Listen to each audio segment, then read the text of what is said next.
আসসালামু আলাইকুম ওয়া রাহমাতুল্লাহ। সময়ের শেষ প্রান্তে এসে আমরা সবাই সমান। রাজা, প্রজা, ধনী, গরিব, শক্তিশালী, দুর্বল, কেউ মৃত্যুর হাত থেকে রেহাই পায় না। মৃত্যু সত্যিই জীবনের সবচেয়ে নীরব ও অপ্রিয় সত্য। জীবনের এই নশ্বরতা উপলব্ধি করলে আমাদের অহংকার কমে আসে।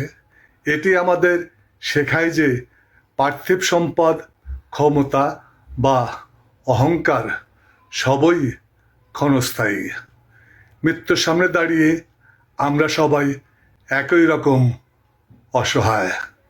তখন আমাদের সকল ভেদাভেদ মুছে যায়। ধন্যবাদ।